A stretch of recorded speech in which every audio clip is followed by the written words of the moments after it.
El lenguaje, las palabras, construyendo ideas, imaginando mundos. somos encuentros, Somos comunidad. Somos comunicación para el bienestar. Hola, ¿qué tal, amigos? Es un gusto saludarlos en un episodio más de Comunicación para el Bienestar. Hoy tenemos que presentar y voy a saludar, como siempre, a mi compañero José Luis Flores Torres. Hola, José Luis. Hola, ¿qué tal, Delia? ¿Cómo estás? Un gusto saludarte.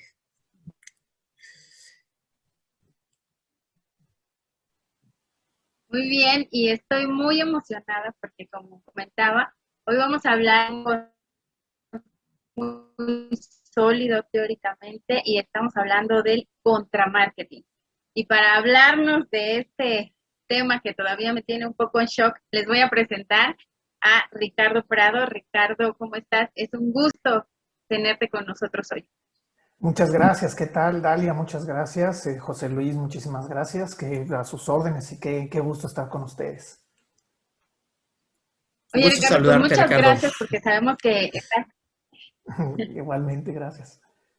porque estás en Francia y bueno, siempre la diferencia de horarios es un poco complicada, así es que te agradecemos en dos usos horarios diferentes. Muchas gracias. Sí, para nosotros ya es por acá la tarde. Y bueno, para entrar en tema voy a presentarte, si me lo permites, Gracias. en publicidad por el Centro de Estudios en Ciencias de la Comunicación, maestro en Mercadotecnia por la Universidad Interamericana para el Desarrollo y estudiante del doctorado en Investigación de la Comunicación en la Universidad Anáhuac de México. Además, en cotutela con la Université Montblanc de Francia, investigador asociado del Centro de Investigación para la Comunicación Aplicada y director general de servicios creativos en Monstruo Town Publicidad. Y bueno, él es especialista en publicidad social, en activo por más de 25 años. Y una de las cosas fascinantes que has hecho, Ricardo, es precisamente entrarle a esto de el contramarketing. ¿Te parece si empezamos por ahí la charla? Claro que sí, muchas gracias. Pues sí, justamente he tenido la oportunidad de trabajar sobre este concepto que como bien comentas, pues es un concepto joven, ¿no? De alguna forma es un concepto que tiene, pues bueno, en realidad relativamente pocas fuentes teóricas, pero como bien comentas, pues son fuentes pues sólidas de alguna forma, ¿no? Y a grandes rasgos, bueno, pues el contramarketing recibe muchos nombres, ¿no? De alguna manera. Todavía no, yo me siento más cómodo, digamos, con el concepto de contramarketing porque es donde he encontrado más fuentes, pero pues todavía no se define completamente, pareciera parte de otras disciplinas como la publicidad social, el marketing con causa, el good advertising, todas estas corrientes, ¿no? De alguna forma. ¿Algún ejemplo que tengas por ahí a la mano que nos haga entender mejor de qué se trata esto del contramarketing? Claro que sí. Partiendo un poco de la definición, digamos, de que el contramarketing es una estrategia en medios masivos, hipermasivos también hoy en día, ¿no? Utilizada principalmente por organizaciones de la salud, de salud pública, pero adoptada por organizaciones de la sociedad civil para señalar prácticas cuestionables o destructivas en ocasiones, ¿no? Inclusive de las empresas. Pues en realidad podemos empezar a identificar que hay varias campañas a nivel mundial que cumplen con estos conceptos, ¿no? Es decir, son campañas que buscan señalar las faltas éticas en muchas ocasiones o inclusive las faltas pues bueno, podríamos decir en otros aspectos de las organizaciones y pues bueno, algunos de los ejemplos más conocidos, digamos, ahorita a nivel mundial, pues son, por ejemplo, las campañas de contra pues bueno, la categoría de bebidas y alimentos ultraprocesados, algunas campañas, pues bueno, que van de repente contra, desde luego, la deforestación, contra temas que tienen que ver, por supuesto, con ecología, pero señalando en muchos países, no el caso de México, directamente a los actores o a los responsables. En México es otro tema. Ok. Oye, Ricardo, fíjate, te voy a contar una anécdota muy rápida. Ujú. Ayer que estábamos justo charlando sobre este concepto del contramarketing, estaba por ahí mi hijo metido, él tiene 8 años, y decía, a ver, entonces el contramarketing es publicidad para no vender, para no comprar. Entonces dijimos, claro, has dado como con la explicación, ¿no? Más sencilla que pudiéramos dar.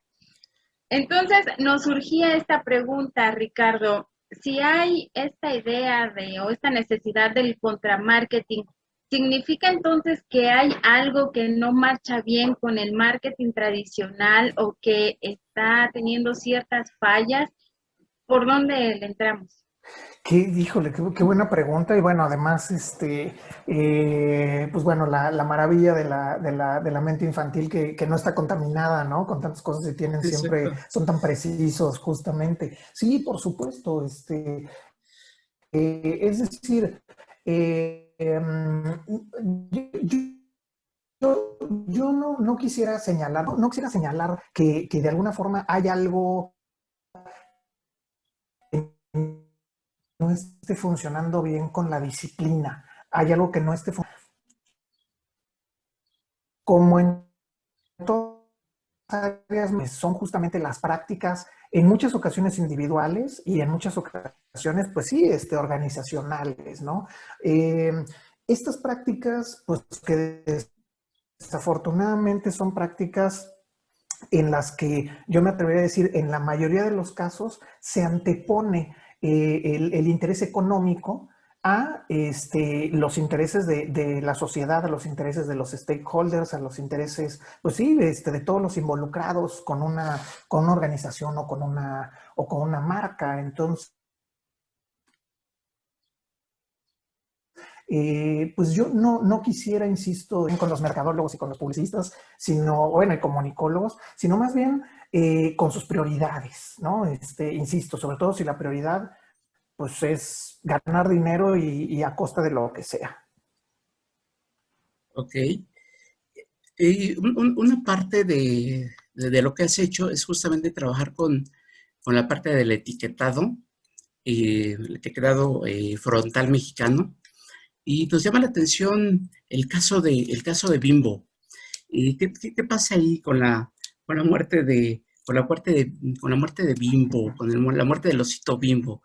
Estamos hablando de la NOM 051, que de alguna manera impide ahí a las empresas usar personajes, mascotas, etcétera, en, en empaques sobre todo de productos y bebidas chatarras. Pero, ¿qué Ujú, pasa con estos personajes tan tradicionales? Por ejemplo, con el osito Bimbo. claro. Muy en específico, porque ahí hay todo un tema. Sí, sí, por supuesto. Híjole, es que sí, es un tema, como bien señalan, sumamente complejo. ¿Por qué? Porque, pues bueno, en efecto, como comentas, José Luis, pues yo he tenido la oportunidad de trabajar con un par de ONGs este tema del etiquetado, y básicamente se puede decir que es totalmente previsible, con base en los casos de otros países, lo que va a suceder en estos caminos, ¿no? Y es también previsible en el devenir histórico del contramarketing. Es decir, las primeras campañas de contramarketing en la historia, que estaban muy pegadas a la comunicación por la salud, pues son las campañas contra el tabaco, ¿no? En general, que Ujú. empiezan a finales de los 60, 70, ¿no? Y en los 80 se vuelve una super batalla. Pero ¿qué sucede? Que pues la historia es cíclica finalmente, ¿no? Tiende a repetirse. Y aquí en el caso, por ejemplo, de Bimbo, lo que alcanzamos a ver básicamente es una reacción que pareciera mucho más visceral que estratégica por parte de las empresas, aunque pues no se puede negar que el osito Bimbo se convirtió en el mártir, ¿no? En el estandarte de las organizaciones productoras de ultraprocesados para decir, pobre de mí, ¿no? Miren cómo me atacan, y que de alguna forma en redes sociales pues se presta, por supuesto, para el juego, pues con diferentes,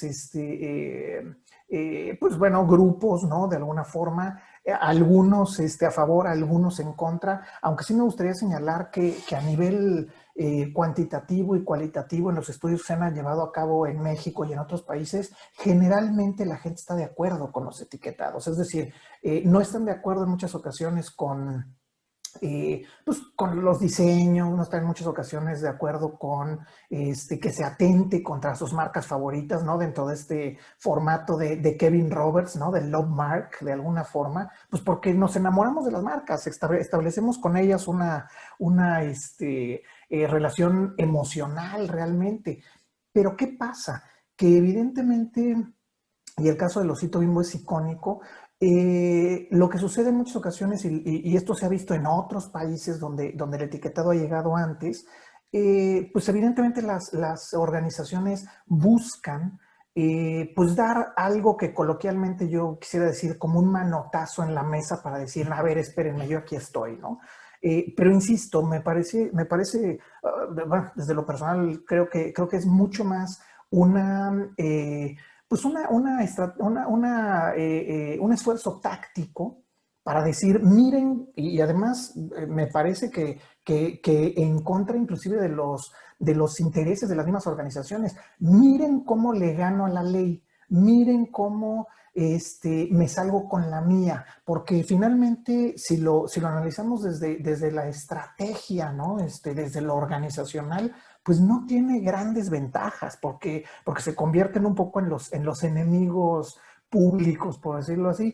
Y el caso del osito, pues digo, es muy coloquial lo que voy a comentar, pero no andaba muerto, andaba de parranda. Es decir, ¿qué sucede con la NOM 051? Que en la NOM 051, en esta fase, tiene varias fases, pero en esta primera fase etiqueta a los productos que tienen exceso de ciertos ingredientes añadidos. ¿Qué quiere decir? Que, por ejemplo, si cualquier marca comercial lanza un jugo o una bebida que no tiene azúcar añadida, es decir, que tiene el azúcar, natural de la fruta con la que estuviera compuesto, no traería sellos, y por lo mismo podría utilizar mascotas. Esto es algo que no se sabe muy bien, ¿no? Es decir, pareciera que todas las mascotas se desterraron de los productos, pero no es así. Sí. Las mascotas que tienen sellos, finalmente, son, perdón, las mascotas, las marcas que tienen sellos son las que tienen prohibido usar mascotas. Entonces, bueno, pues sí, es un tema ahí que se va leyendo como en varios niveles y en varias fases. Pero al parecer no son Eh, solo mascotas, sino también personajes por ahí, artistas, Sí. deportistas. Sí, sí, qué bueno que lo señalas, José Luis, por supuesto, porque finalmente, aun cuando a varios adultos, sobre todo los que crecimos y creamos una relación con estos personajes y decimos, oye, pues a mí el Tigre Toño me caía bien, Chester Chetos me caía bien, el Osito Bimbo pues es mi cuate, ¿no? De alguna forma, como adultos probablemente no nos haga mucho sentido. Pero más allá, inclusive más allá de la investigación científica, les diría algo que comento seguido. Ustedes a cualquier sobrino, hijo, primo, cualquier niño o preadolescente, muéstrenle dos productos, sin importar lo que sean, ¿eh? Uno con mascota y uno sin mascota, y díganle cuál prefieres. Yo les puedo casi garantizar que van a elegir el que tenga mascota, aunque adentro trajeran tornillos, ¿me explico? O sea, ¿por qué? Porque en realidad para ellos sí tiene una gran potencia, ¿no? Las mascotas, los personajes, un futbolista, pues una figura pública, un personaje de película. Eso es muy potente para acercarse a los niños. Ok. Ricardo, dijiste algo bien interesante que casi no se menciona y que es que la norma en realidad contempla 3 fases, ¿no? Para este proceso del etiquetado. Y es una información que no se conoce mucho y que pareciera que todos estamos en el entendido de que esos sellitos se van a quedar ahí para siempre y que los productos, sobre todo los ultraprocesados para niños, ya o todas las mascotas para todos los productos ya desaparecen. Me gustaría un poquito más que nos hablaras de cuál es este proceso de las 3 fases y por el otro lado, ¿cuál es el objetivo entonces real de esta estrategia? Porque desde el lado de las empresas, bueno, sí, no, es que el objetivo es atacarnos, ¿no? O sacarnos del mercado, o satanizar nuestros productos. O sea, como que nos quedamos en la discusión muy superficial sobre las implicaciones de esta norma, incluso estéticas, ¿no? Con este tema de las mascotas, las figuras, etcétera. Pero ya en el fondo, ya en la carnita, ¿cuál es el verdadero objetivo, pues, de esta estrategia del etiquetado? Claro, claro, Dalia. Pues bueno, básicamente voy a empezar justamente por esta pregunta. El objetivo, y esto es algo que perdemos de vista, pero es decir, está un poco de repente dentro del terreno del complot, ¿no? Es decir, o de la teoría del complot, porque pues finalmente son cosas que no pueden, vamos a decirlo así, comprobarse abiertamente, pero en realidad son ciertas conversaciones y ciertas notas falsas o fake news o fake notes que de alguna forma podría decirse que vienen desde las mismas empresas. Por supuesto, pues a las empresas, a las organizaciones son las que menos les conviene decir, entre otras cosas, que además no todo se dice con precisión o con veracidad, decir que el etiquetado es un capricho del gobierno federal. Decir que el etiquetado, como bien comentabas, busca satanizar a los productos. Decir que el etiquetado finalmente no sirve, no tiene una función real, porque todos los productos están etiquetados, entonces pues ya, ¿qué voy a comer si todos traen etiquetas, no? Realmente perdón, sí, el principal objetivo del etiquetado, la NOM 051, básicamente está ligado con informar. O sea, finalmente, la idea de este etiquetado es, pues no evitar que las personas consuman los productos, sino informarle a las personas desde las empresas, pues que sus productos dañan la salud. Y esto, pues yo creo que es lo mínimo justo, ¿no? De alguna forma, pues si yo me voy a chutar unas papitas o un refresco, pues lo haga con conciencia, ¿no? Como adulto de lo que estoy haciendo, finalmente, y con conciencia de que va a tener una cierta, daño hacia mi salud en diferentes momentos, ¿no?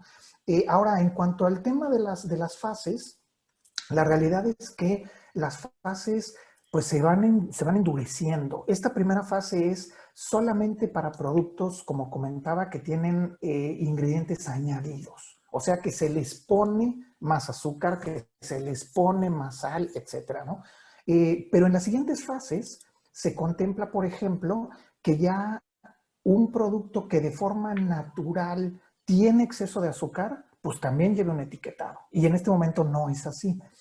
Y ya en una tercera fase, podríamos decir que estos etiquetados ya van sobre fórmulas completas, pero finalmente esta idea, este concepto que dices de si llegaron para quedarse, pues podría ser en el sentido de que si las empresas, las organizaciones no actúan de forma responsable, de forma inteligente, porque además es una gran oportunidad de mercado, de forma inteligente, pues los sellos seguirán ahí, ¿no? Es decir, Sí. y que las reacciones sean insisto, el decir, mira cómo yo sí puedo, cómo le doy vuelta a la ley, etcétera. Pero la realidad es que, pues bueno, por decirlo de alguna manera, Hay ya varias organizaciones privadas, varios productores que lo ven más que como un ataque, lo ven como una oportunidad. Y ya varios en México, no nada más en otros lugares del mundo, ya empiezan a lanzar líneas sin sellos. ¿Qué quiere decir? Que están creando productos que dañan menos o no dañan la salud, ¿no? Entonces, pues insisto, esto, algunas empresas como la de Losito Bimbo finalmente lo ven como un ataque y se quieren vengar, y otras empresas dicen, no, pues es una oportunidad para crear nuevas líneas y pues de la mano pues poder finalmente pues ser más responsables, que yo creo que muchas empresas buscan hacerlo. Entendemos que tal vez sea un tema informativo, es decir, que al ver la etiqueta, al ver el empaque y al yo leer la advertencia, o bien el polígono, o bien al darme cuenta de que no trae ya la mascota, etcétera, pues de alguna manera sea un aviso que me está diciendo peligro, por ahí no lo consumas o va sobre tu Claro. responsabilidad. ¿Sí? En el fondo no habrá como la intención de inhibir el consumo de estos productos chatarras, si lo pudiéramos llamar así, o alimentos ultraprocesados, tú los has conceptualizado. Y si es así, en términos ya de plata, en términos de números, sí se ha inhibido, sí ha bajado el consumo de este tipo de productos, incluyendo el cigarro, ¿no? Porque Uh-huh. pues creo que desde hace años, pues empezó poniéndole ahí por ahí imágenes medio agresivas ahí a las Claro. cajetillas de cigarros. Ya en términos de plata, ya en términos numéricos, ¿ha servido de algo? ¿Se ha disminuido o se queda en lo meramente informativo? Bueno, esta es una estupenda pregunta también, por supuesto. La realidad es que la naturaleza del contramarketing, también de la comunicación por la salud, también del marketing con causa de alguna forma, ¿no? Es decir, otras disciplinas que están muy cercanas al contramarketing o que sirven de paraguas al contramarketing, pues de alguna manera vamos a decir que generan, bueno, de alguna forma, ¿no? Que generan ciertos escenarios que de repente pues rebasan un poco a las mismas organizaciones. Pero bueno, vamos, es decir, a grandes rasgos, eh, este tipo de acciones, este tipo de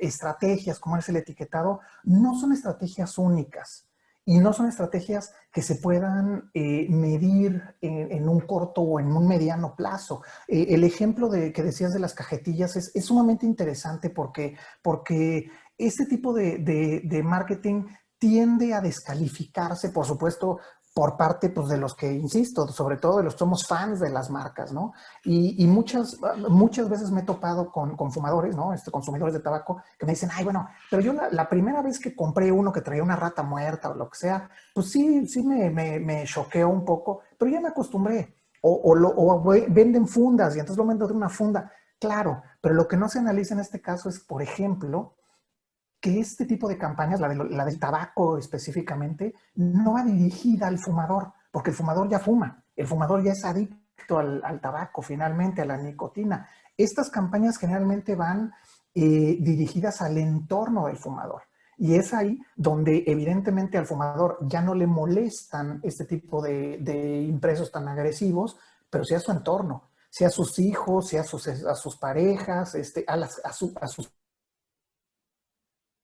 seres queridos, a sus círculos cercanos. Entonces, la Organización Mundial de la Salud y la Panamericana de la Salud publicaron recientemente a principios de este año, a principios de 2021, un estudio en el cual demuestran que después pues, de poco más de 30 años de campaña contra el tabaco, apenas empieza, sí, ahora a poderse hacer patente una disminución en el consumo del tabaco.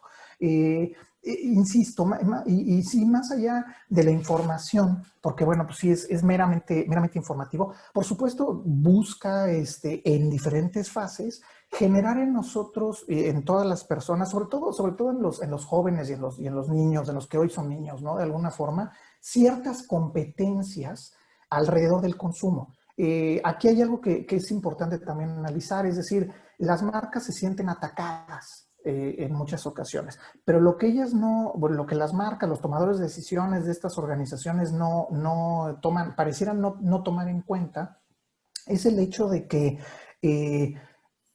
estos productos que dañan la salud de las personas finalmente atentan también contra la economía de el Estado, porque finalmente la diabetes está primero, de repente en primer lugar, de repente en segundo, de repente en tercero, ahí se va moviendo en México, pero es una de las principales causas de muerte en México.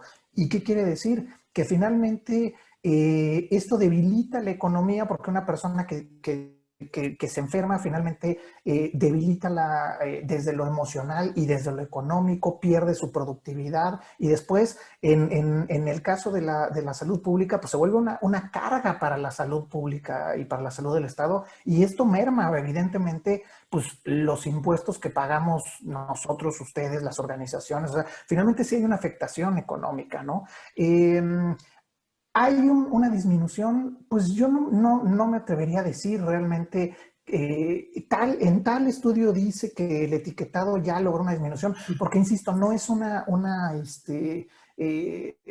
acción aislada, debe ser conjunto de un fenómeno que yo denomino, bueno, que yo he buscado conceptualizar como alfabetización alimentaria, ¿no? Es decir, que de alguna forma podamos adquirir una serie de competencias, pero no nada más los usuarios, las personas, ¿no? De alguna forma, sino también el Estado, también las empresas, o sea, todo tipo de organizaciones de alguna manera. Entonces, pues bueno, de alguna forma pues, se puede decir que estos etiquetados buscan generar estas competencias, pero claro, son competencias que se generan a mediano y largo plazo.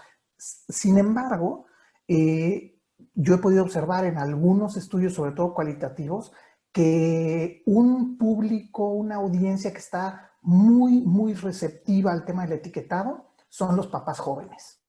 Y evidentemente esto sí ha cambiado, o sea, aquí sí ha habido cambios, ha habido, como se dicen desde la mercadotecnia, ajustes razonables en los cuales, pues a lo mejor la mamá se sigue chutando su coca en la mañana, su coca al mediodía, pero a los niños no se las da.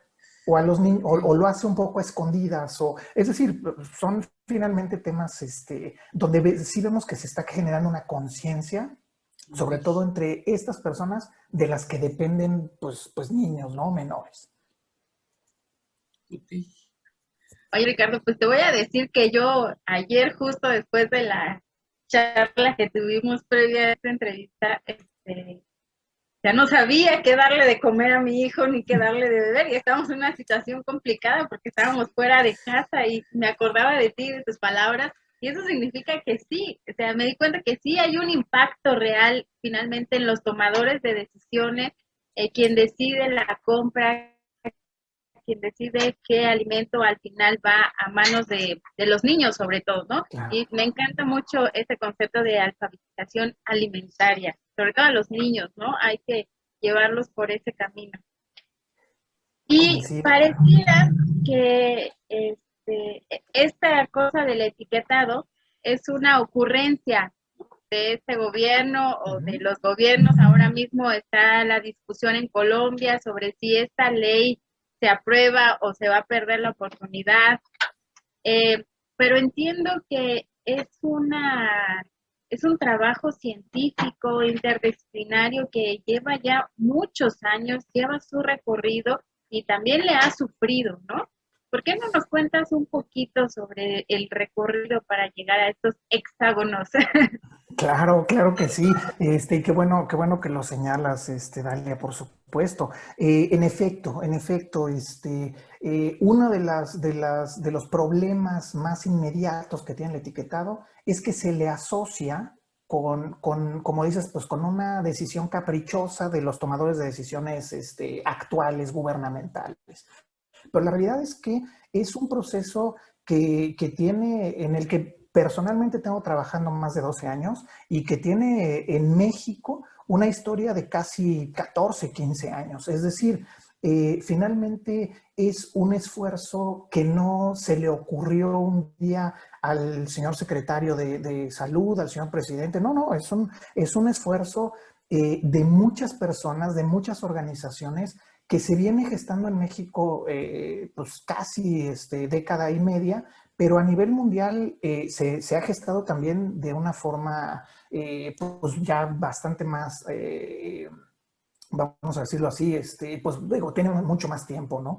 En México, pues insisto, yo tengo prácticamente 12 años trabajando en este tema y finalmente he tenido la fortuna de estar involucrado con expertos, súper expertos, desde la parte científica, metodológica, en nutrición, en comunicación, en diseño, en publicidad, es decir, con muchas, muchas personas y cada una a nivel pues, multidisciplinario y en ocasiones transdisciplinario finalmente, pues hace sus recomendaciones, hace su parte y pues sí, en efecto, como comentas, finalmente no se puede de ninguna manera descalificar este esfuerzo como algo que se le ocurrió en un capricho a alguien hace un año, ¿no? En realidad sí es un trabajo muy largo, muy complejo, donde están involucrados muchos científicos de muchas diferentes áreas, que es lo que sustenta un trabajo como ¿no? Y además, digo, nada más complementariamente, pues basado en casos de éxito, ahorita que mencionabas Colombia, en casos de éxito de otros países, desde luego. Lo que sí es claro, y esto sí se dice en todos los foros, lo dicen todos los expertos, es que no hay marcha atrás. Es algo que las empresas finalmente tienen muy claro y tratan de retrasar lo más posible, pero no hay marcha atrás. O sea, una vez que las personas empiecen a hacerse de estas competencias para saber que finalmente hay productos que dañan su salud y productos que no dañan su salud, pues ya no va a haber marcha atrás en ese sentido. Oye, Ricardo, ahora viendo el tema de este lado, del lado del profesional del marketing, del mercadólogo, y da la impresión de que el contramarketing de alguna manera rompe con la estructura de lo que tradicionalmente hace o tendría que hacer alguien que se dedica al marketing. Y de hecho muchas veces hace todo lo contrario. ¿Y qué tendría que pasar o qué pasó en ti? Tal vez sería bueno que nos contaras tu experiencia para, pues después de haber pasado años haciendo tal vez campañas de mercado, campañas de marketing, te hayas decidido ahora irte del otro lado y hacer contramarketing. ¿Qué tiene que Sí, suceder? ¿Qué José tiene que Luis. pasar? Claro, claro. Híjole, pues desde lo anecdótico, pero lo he visto con varios colegas, ¿no? Digo, en México y en otros países. Finalmente, cuando trabajas en publicidad, trabajas en marketing, pero sobre todo cuando trabajas en publicidad, pasas digamos, de la figura del proveedor, pues pasas con las organizaciones a una figura de asociado estratégico, porque ponen en tus manos, pues vamos, varios de sus activos más importantes, como es su imagen, para empezar, ¿no? Su reputación. Pero ¿qué sucede? Pues que evidentemente cuando tienes acceso a ese nivel de información, a esa profundidad de información dentro de las organizaciones, pues te das cuenta que muchas de las decisiones que son tomadas por las organizaciones, pues insisto, son tremendamente cuestionables desde lo ético y que muchas de estas decisiones, pues finalmente conscientes las personas que trabajan en las organizaciones de que generan un daño, finalmente pues las llevan a cabo, ¿no? Es decir,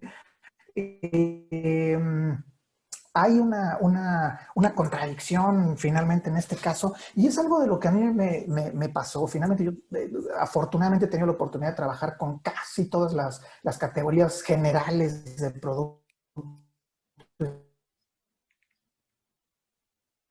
de servicio, y, y te das cuenta, insisto, cuando tienes, en muchas tierras el único objetivo es ganar dinero y cada vez más dinero invirtiendo menos. Pero en realidad, bueno, incluido esta idea que yo me compré finalmente, pero que estaba en el aire y que está diseñada un poco por el mercado, de que le debemos, las personas, los usuarios, los consumidores, le debemos cosas a las empresas. Y pues esto personalmente creo que no puede ser más falso. Al contrario, las empresas existen gracias a las personas que consumen sus productos, ¿no? Pero en muchas ocasiones, pues los mismos discursos de las empresas, de los tomadores de decisiones de todos los niveles son, híjole, es que si esta empresa no hace lo que quiere, se van a acabar los empleos. Bueno, habrá consecuencias, pero es un discurso que personalmente me parece que está terriblemente sesgado. Entonces, pues bueno, un poco cuando caigo yo en cuenta de esto, empiezo a alejarme de ciertas categorías, ¿no? Es decir, una categoría en la que nunca trabajé y nunca quise trabajar, pues es tabaco, por ejemplo. Siendo exfumador, ¿no? Yo digo, qué contradicción, pero bueno, la realidad es que nunca quise trabajar en una categoría como esta, pero sí llega un momento en el cual, pues, yo como publicista, por ejemplo, y como mercadólogo, me desencanté de muchas marcas. Finalmente, el publicista, la primera persona que tiene que convencer de que la marca con la que trabaja es la mejor, pues es a sí mismo, ¿no? De alguna forma. Pero cuando tú te desencantas, pues ya no puedes hacer un trabajo profesional, porque no te puedes apasionar con algo que sabes que está dañando a las personas de forma directa o de forma indirecta, ¿no? Entonces, ese es el caso personal, pero también lo he visto con muchos colegas finalmente, y lo que sí es interesante, bueno, a mí me gusta mucho comentar, es el hecho de que hay un gran campo de trabajo, es decir, es un área que requiere de mucha gente con talento, que no se mueve, porque aquí sí se polariza completamente, que no se mueve al contramarketing, pues digamos un poco por temor en muchas ocasiones a que no lo vuelvan a contratar en otras agencias de publicidad. Y de hecho, vamos, es parte de una realidad. O sea, sí hay, yo puedo decirles que sí estoy, vamos a decirlo así, vetado en varias agencias por trabajar con ciertas organizaciones. O sea, esa es la realidad, ¿no? Más allá de todas las teorías del complot que se puedan comprobar o no, la realidad es que sí, platicando con colegas y todo, te dicen, oye, pero aguas porque te vas a quemar. No, pues ya, es decir, te vas a quemar con quién y te vas a quemar cómo, ¿no? De alguna forma. Entonces, pues ese es el proceso, insisto, muy personal, pero sí es un proceso que he visto repetirse con muchos colegas, gente muy talentosa, muy brillante también, ¿no? De alguna forma. Oye, Ricardo, entonces, a ver, que este veto sirva para algo. Yo esta pregunta te la tengo que hacer porque me causa mucha curiosidad. Si tú en este momento te dijeran, a ver, Ricardo, aquí tienes un presupuesto y tienes todos los recursos y todo lo que nos pidas te lo vamos a dar, tú hagas la campaña de contramarketing que tú quieras, ¿cuál elegirías? Uf, híjole, que es una pregunta sumamente compleja, la verdad, porque sí no puedo dejar de reconocer que todas las campañas de contramarketing en las que he tenido oportunidad de trabajar han sido apasionantes, porque todas las campañas de contramarketing, aunque tienen su base, desde luego, ¿no? En las estrategias de marketing tradicional, de publicidad tradicional, utilizas los mismos medios, pues también desarrollas una estrategia de comunicación, una estrategia creativa, una estrategia de medios, etcétera. Sí quisiera comentar que es un proceso que es una curva de aprendizaje constante. Y todos los días aprendes algo. Por ejemplo, en cuestión de contratación de medios, por decir algo, ¿no? Donde yo conozco gente y tengo la oportunidad de trabajar con gente muy brillante, muy, muy brillante, y literalmente tienen que estar buscando todos los días cómo darle la vuelta a la censura. Y la censura, eso sí, es algo que puedo decir que eso sí se puede comprobar, porque hay varios expedientes, varias demandas abiertas de parte de ONGs y de tomadores de decisiones y de sociedad civil contra los medios de comunicación porque ejercen una censura que finalmente pues, es hasta anticonstitucional. O sea, los medios de comunicación, claro, sabemos que es muy romántico decirlo, pero los medios de comunicación pues no son propiedad de los administradores, son propiedad finalmente del Estado, de los mexicanos, y en realidad pues se ejerce una censura abierta y directa. A mí me ha tocado que me digan altos tomadores de decisiones en medios de comunicación, tu campaña no la voy a poner y hazle como quieras. Entonces, finalmente esto sí se vuelve, insisto, un reto y una curva de aprendizaje constante. Pero pues entre los temas que a mí, digo, tratando de contestar a la pregunta, los temas que a mí me apasionan mucho, pues tienen que ver, por ejemplo, con eh, el tratamiento ético y económico y publicitario que se le da a la industria farmacéutica. Para mí, no quiero decir que es mi enemiga ni mucho menos, pero si yo pudiera proponer una campaña de contramarketing en un tema específico, sería contra los abusos de la industria farmacéutica, porque además es un tema igual, es un tema mundial, ¿no? Y finalmente, claro, de repente también parece hasta te hace sentir mal. Bueno, a mí me hace sentir mal de repente decir, es que voy a hablar contra las empresas que me salvan la vida, ¿no? Que me dan medicinas, pero hay una gran cantidad de abusos dentro de esta categoría, y es a nivel mundial, y a nivel mundial se resiente y es gravísima. Entonces, pues bueno, yo creo que sería por ese lado. Ahora hablemos del Ricardo Prado, profesor, ya Gracias, desde sí. la perspectiva del profesor allá en Anáhuac Sur. ¿Qué consejos sueles darles o qué consejo le darías a alguien que se quiere dedicar pues tanto al marketing como tal vez incluso al contramarketing? ¿Qué les dirías a los nuevos mercadólogos? Pues te agradezco mucho, José Luis. La verdad es que digo, no siento que sea una persona que pueda dar como el consejo, ¿no? El consejo parroquial, vamos a decirlo así. Pero en mi experiencia algo que trato de transmitirle a mis alumnos en la Anáhuac Sur, en la Anáhuac Oaxaca, en la Anáhuac Mayab, donde tengo la oportunidad de dar clases, entre otras universidades, pues básicamente es que existe una ética, que existe finalmente que son parte de una sociedad, que se identifiquen como parte perdón la redundancia, de la parte afectada de los abusos y las prácticas poco éticas de ciertas organizaciones, ¿no? Entonces, yo trato de constantemente de transmitirles que finalmente, pues, la ética, ¿no? Una deontología, vamos a decirlo así, pues tiene que ser uno de las principales herramientas para tomar decisiones, tanto dentro de la mercadotecnia, dentro de la publicidad formal, como en el contramarketing. Y finalmente, claro, el contramarketing, pues bueno, creo que lo comentábamos, lo platicábamos, pues tampoco nos podemos dar el lujo de ser ingenuos y decir es que el contramarketing viene a salvar el mundo. No, por supuesto que no, pero finalmente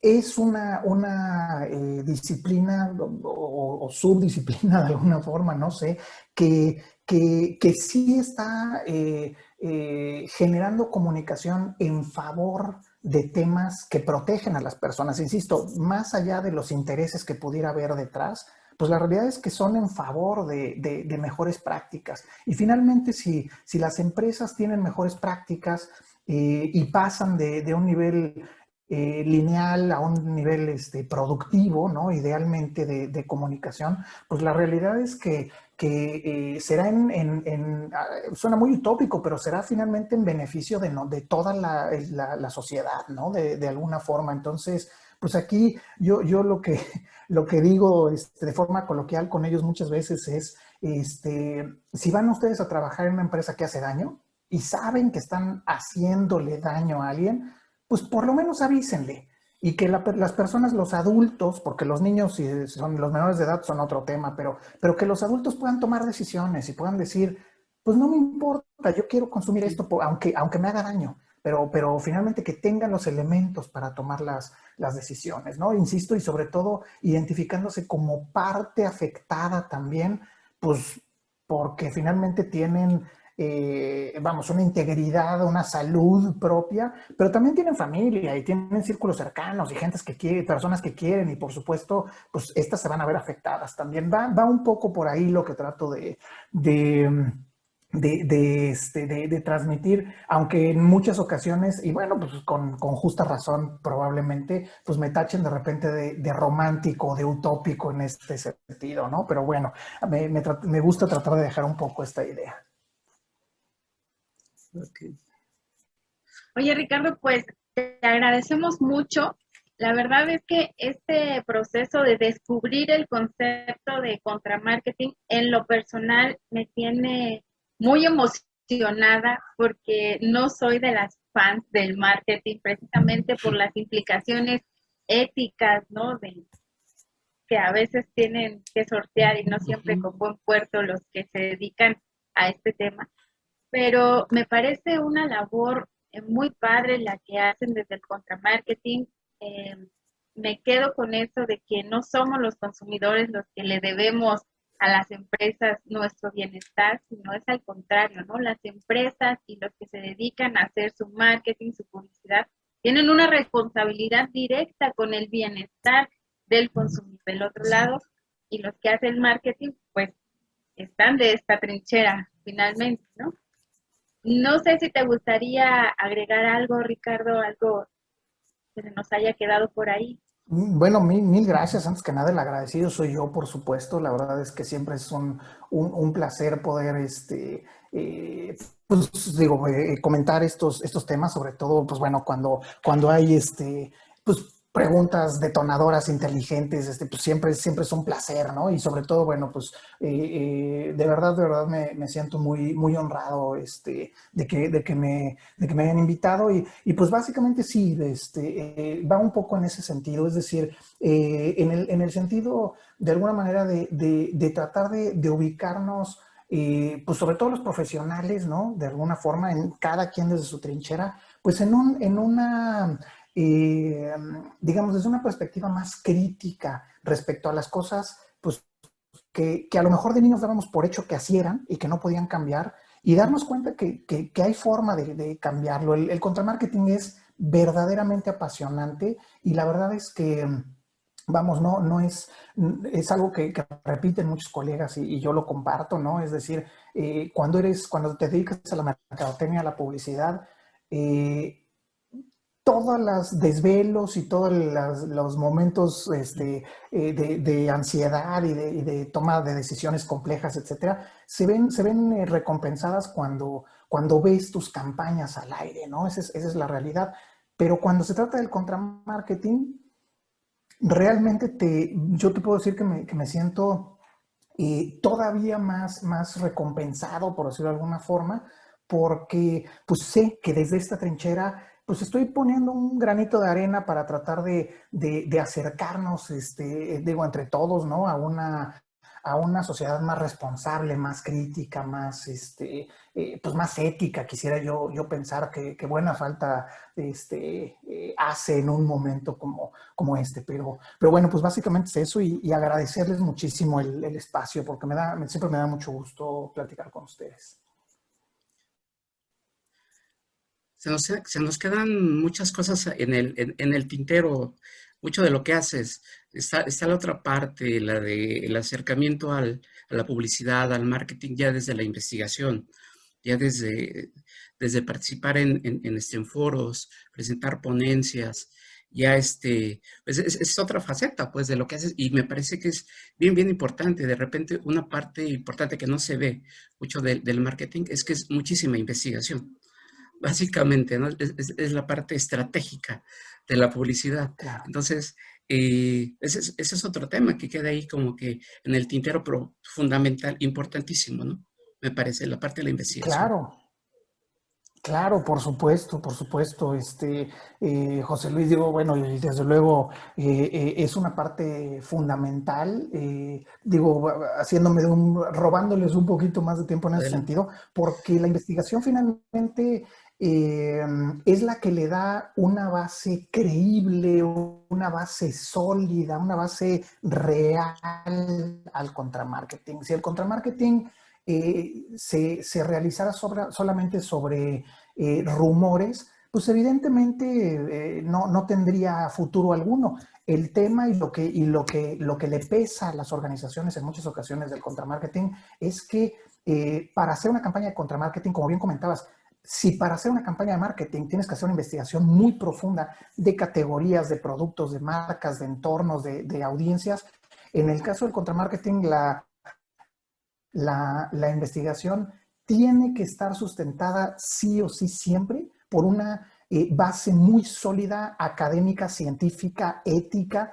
porque pues, si no es así, cualquier empresa puede salir a decir eso no es cierto, cosa Claro. que en realidad pues pueden decir lo que sea, nos vamos a quedar sin empleos, están afectando al mercado, le tienen fobia a las marcas internacionales, todas estas cosas que oímos y leemos de repente en memes y en conversaciones, pero la realidad pues es una realidad avasalladora en el sentido de que se pueden negar muchas cosas, se pueden decir muchas cosas a nivel crítico sobre las campañas de contramarketing, pero pues nunca se puede decir con una base científica, no es cierto, aunque se intenta, y esto lastima finalmente a la ciencia, porque pues no puedo dejar de mencionar que hay ciencia a modo, es decir, en todas las disciplinas pues hay gente con una ética más poderosa y otras disciplinas donde pues hay gente que tiene un precio y